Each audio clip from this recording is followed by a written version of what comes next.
में उनको शुमार किया जाता है। अब उनको भेजा गया है लद्दाख में, वो भी ठीक उस वक्त पर जब लद्दाख अलग अलग किस्म के चैलेंजेस से जूझ रहा है, या फिर लद्दाख में अलग अलग किस्म के चुनौतियां हम लोगों को देखने को मिल रही है।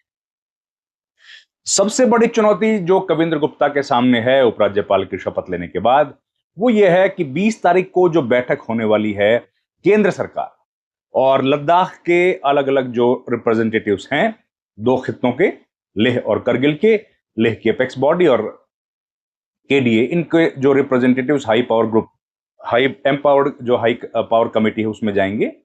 उसकी जो मीटिंग होगी उसके क्या नतीजे निकलेंगे, क्योंकि इस बार लद्दाख के लोगों को बड़ी उम्मीद है कि वहां से जरूर कुछ न कुछ सकारात्मक फैसले होंगे और जिन मुद्दों को लेकर ये बैठकें हो रही हैं उनके कुछ न कुछ आंसर जरूर मिलेंगे।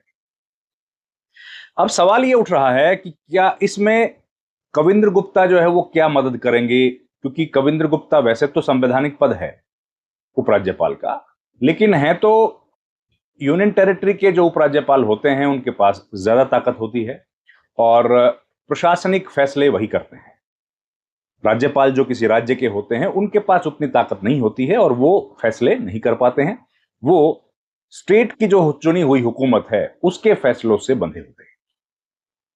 जम्मू कश्मीर, दिल्ली, चंडीगढ़, लद्दाख ये यूनियन टेरिटरीज हैं और यूनियन टेरिटरीज का भी कैरेक्टर अलग अलग है। तो ये जो यूनियन टेरिटरी है इस यूटी में, इसमें उपराज्यपाल का बहुत अहम योगदान है। इसके अलावा लद्दाख जो है वो एक तरफ चीन से जुड़ा है, एक तरफ पाकिस्तान से जुड़ा है।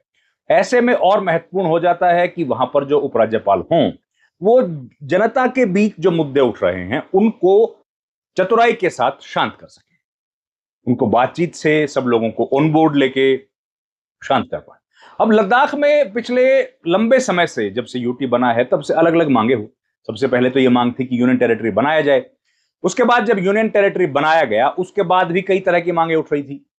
अब लोक जनता जो है उसका रिप्रेजेंटेटिव कैसे आए, उसका रिप्रेजेंटेशन कैसे हो, लोकशाही में तो बड़ा जरूरी है कि जनता का रिप्रेजेंटेशन हो।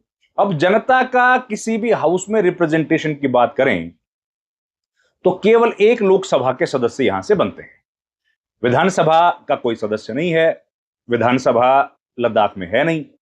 तो ऐसे में उनकी आवाज उठाने वाला व्यक्ति जो सरकार के सामने जाके बोल पाए ऐसा कोई नहीं है।